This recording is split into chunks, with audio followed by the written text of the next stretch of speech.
পঞ্চগড়ের বাংলাবান্ধা স্থলবন্দর দিয়ে বাংলাদেশ, ভারত, নেপাল ও ভুটানে বেড়েছে আমদানি রফতানির পরিধি।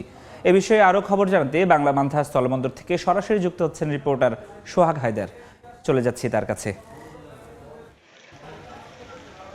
সোহাগ, দেখুন, আমি এই মুহূর্তে যে জায়গাটিতে দাঁড়িয়ে রয়েছি এটি কিন্তু একটি গুরুত্বপূর্ণ স্থলবন্দর। মূলত বাংলাদেশ থেকে ভারত, নেপাল ও ভুটানের সাথে এই বন্দর দিয়ে ব্যবসায়িক যে কার্যক্রম রয়েছে সেটি পরিচালনা হয়ে আসছে দীর্ঘদিন ধরে। তবে আমরা দেখেছি গত এক মাস আগে এই বন্দরটিতে আমদানি রপ্তানিতে অনেক কিছুটা ভাটা পড়েছিল, যা আবারও ঘুরে দাঁড়াতে শুরু করেছে। মূলত নির্বাচনের আগে আমরা দেখেছি যে এই বন্দর দিয়ে আমদানি রপ্তানি কার্যক্রম স্বাভাবিক থাকলেও কিন্তু বাংলাদেশের যে কনস্ট্রাকশন সাইডের কাজ ছিল সেটা কিন্তু বন্ধ থাকায় কিন্তু ব্যবসায়ীরা একটা চরম বিপাকে পড়েছিল। তবে এখন ভোট নির্বাচনের পর কিন্তু এই বন্দরে আমদানির পরিধিও অনেকটা বেড়েছে এবং ব্যবসায়িক যে কার্যক্রম বাংলাদেশের অভ্যন্তরে যে কনস্ট্রাকশন সাইটগুলোর কাজ রয়েছে সেটা বৃদ্ধি পাওয়ায় কিন্তু এই বন্দরে আবার প্রাণচাঞ্চল্য ফিরে এসেছে। আমি বলে রাখি যে এই বন্দরে প্রত্যেক দিন সকাল থেকে বিকেল পর্যন্ত 200 থেকে 250-র অধিক ট্রাক আমদানি হচ্ছে, পাথর নিয়ে এই বন্দরে প্রবেশ করছে। একই সাথে শুধু আমদানি না, এই বন্দর দিয়ে যে রপ্তানি কার্যক্রম বাংলাদেশের বিভিন্ন পণ্য, যে সকল পণ্য ভারত এবং ভুটানে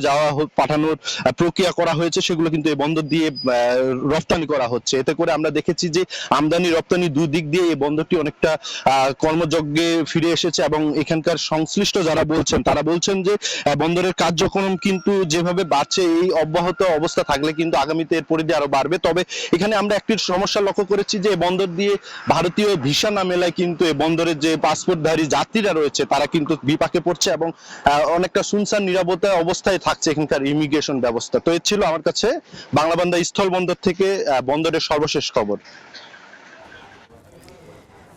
সরাসরি যুক্ত ছিলাম বাংলাবান্ধা স্থলবন্দর থেকে।